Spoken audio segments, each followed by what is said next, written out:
एक प्यारी सी आप सभी को कथा सुनाते हैं, जिसमें बड़े श्रद्धा पूर्वक से सुनिएगा। कुछ पहले की बात है। श्री वृंदावन में एक बाबा का निवास था, जो युगल स्वरूप की उपासना किया करते थे। एक बार वो बाबा संध्या वंदन के उपरांत कुंजन की राह पर जा रहे थे। मार्ग में बाबा जब एक बट वृक्ष के नीचे होकर निकले तो उनकी जटा उस बट वृक्ष की जटाओं से उलझ गई। बहुत प्रयास किया सुलझाने पर, परंतु जटा नहीं सुलझी। महात्मा की महात्मा से ही होती है। वे आसन जमा कर बैठ गए कि जिसने जटा उलझाई है वो सुलझाने आएगा तो ठीक है, नहीं तो मैं ऐसे ही बैठा रहूंगा और प्राण त्याग दूंगा।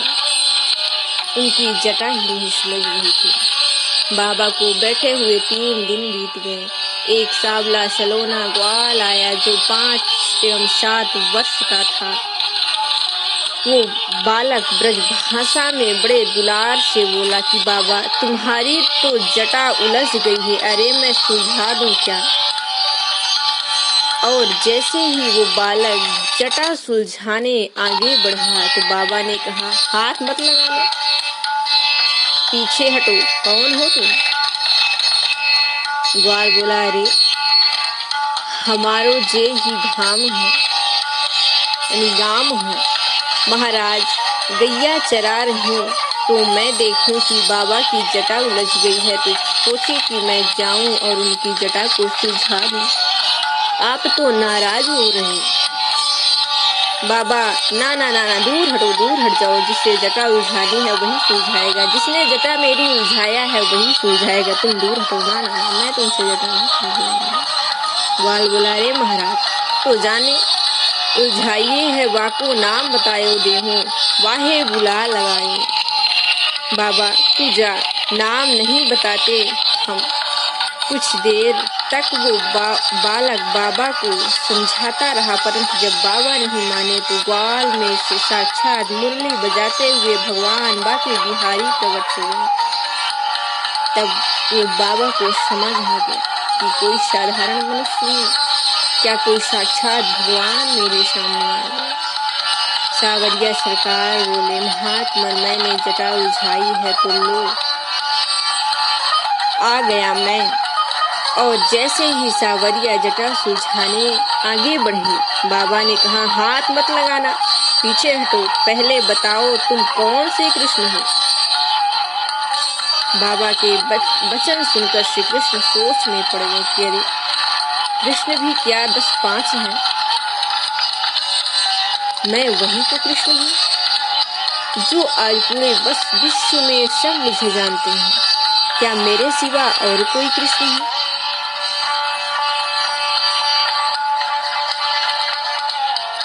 कृष्ण बोले, कौन से कृष्ण हो? मतलब ये कैसा आपका प्रश्न है कि कौन से कृष्ण है? बाबा बोले, देखो श्री कृष्ण कई हैं। एक देवकी नंदन श्री कृष्ण है, एक यशोदा नंदन श्री कृष्ण, और एक द्वारिकाधीश श्री कृष्ण, और एक नित्य कुंज बिहारी श्री कृष्ण। वो उनके नाम बता दिए।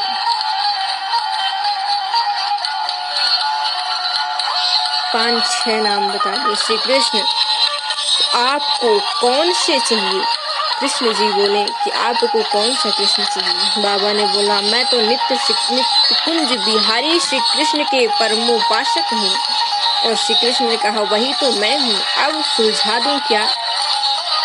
जैसे ही श्री कृष्ण जटा सुलझाने के लिए आगे बढ़े तो बाबा बोले, हाथ मत लगाना, पीछे हटो, क्या पता तुम वही कृष्ण हो या नहीं। अरे फिर भी बाबा को विश्वास नहीं हुआ। अरे कृष्ण एक ही हैं, उनके माता पिता तो अनेक हैं। हमारे माता पिता, हम अपने माता पिता केवल एक माता पिता समझते हैं, परंतु संसार में जितनी माताएं हैं, यहाँ पर जितनी माताएं बैठी हुई हैं, हमारी सब माताएं हैं। जितने मेरे अतिथिगण माता के समान बैठे हुए हैं, वो मेरे पिता हैं। ये समझने की गलती मत कीजिएगा इस पंडाल में जितनी भी महिलाएं बैठी हुई हैं सब मेरी माता के समान हैं। बोले अरे नित्य निकुंज बिहारी तो किशोरी जू के बिना मेरी स्वामिनी श्री राधा जी के बिना एक पल भी नहीं रहते और आप तो अकेले ही खड़े हो। ये कैसी आपकी लीला है? क्या आप वही हो जो मैं कह रहा हूँ?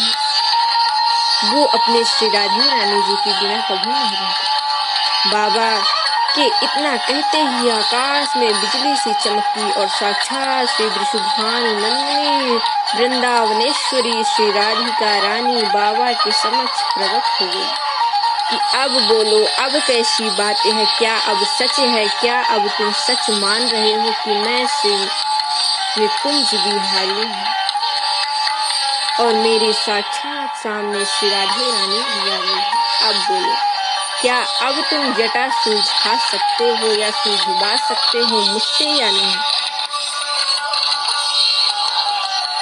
और बोली अरे बाबा, मैं ही तो ये श्री कृष्ण हूँ और श्री कृष्ण ही तो राधा है। हम दोनों एक ही हैं, कोई हम दोनों में कोई डिफरेंस नहीं है। वो कृष्ण है, उन्हीं का अवतार मेरा श्री राधे रानी भी है। एक ही स्वरूप है। यही स्वरूप आप राधे रानी के भी देख सकते हैं, वही श्री कृष्ण जी के भी देख सकते हैं। इसलिए भगवान श्री कृष्ण जी राधे रानी से विवाह क्यों नहीं किए? क्योंकि वो प्राणी एक ही है, सिर्फ शरीर दो है। उनके स्वरूप जो हैं तो दो हैं, केवल प्राणी एक ही है। श्री कृष्ण आपके सामने अकेले खड़े हैं, श्री राधे रानी जी नहीं है। आप उनके स्वरूप में देख सकते हैं कि राधे रानी का स्वरूप वो अपने साक्षात अकेले में भी ला सकते हैं। अब तो युगल सरकार के दर्शन पाकर बाबा आनंद विभोर हो उठे। उनकी आंखों में अश्रुधारा बहने लगी कि मैं बहुत गलत समझा और अपनी जटा सुलझाने के लिए भगवान को पीछे हटाता रहा। मेरी सारी गलती है। अब जैसे ही श्री राधा कृष्ण जटा सुलझाने आगे बढ़े तो अब चरणों में गिर पड़े और बोले, अब जटा क्या सुलझाते हो प्रभु? अब तो जीवन है सुलझा। अब जटा सुलझाने की कोई स्थिति नहीं रही। अब तो आपके दर्शन पाकर मैं भाव विभोर धन्य हो गया। बाबा ने ऐसी प्रार्थना की और प्रणाम करते करते उनका शरीर शांत हो गया। स्वामी जी ने उनको नृत्य लीला में स्थान प्रदान कर दिया। जय जय श्री राधे श्याम। एक प्यारी सी आप सभी को कथा सुनाते हैं।